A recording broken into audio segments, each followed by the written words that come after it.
Hello everyone, I am Nilam, your English trainer from Vibedu. Hope you all are keeping well and staying at home.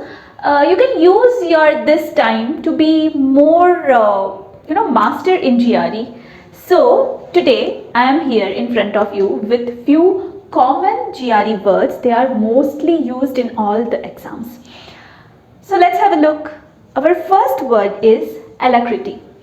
Alacrity is actually eagerness, or maybe you are very enthusiastic about something. So just imagine it's your first day at your dream job.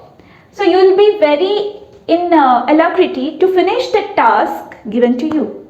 So alacrity is really eager. Our next word is prosaic.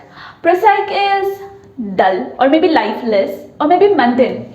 But prosaic means it's not bad. When something is going dull, it's not very, very attractive, we can say prosaic. But prosaic you cannot use for person. Prosaic can be a plan or a life, but not a person. Our next word is veracity.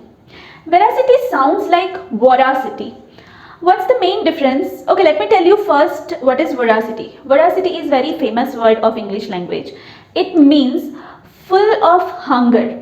It can be hunger of food or it can be hunger of knowledge, anything. When we need it so badly, it is called veracity.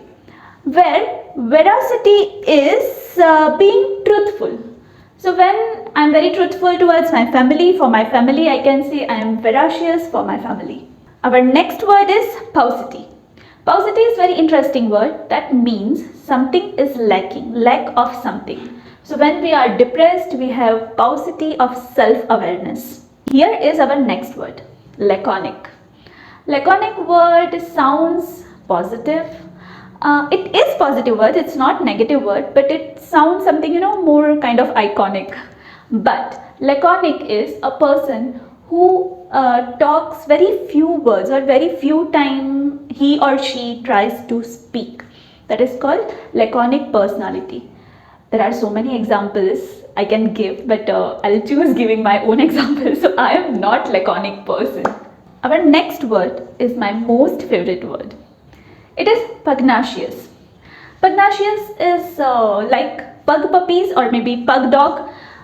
It is always aggressive, or it will always, argue very furiously. So a person who is always ready to fight, to argue is called pugnacious.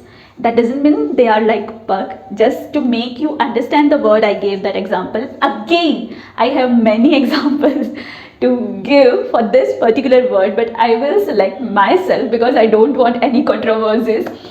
So yes, sometimes I behave pugnacious. So in this video, we learn few common words of GRE and will come with more words in our next video. Till then, keep practicing and please make your own sentences with these words. Bye-bye.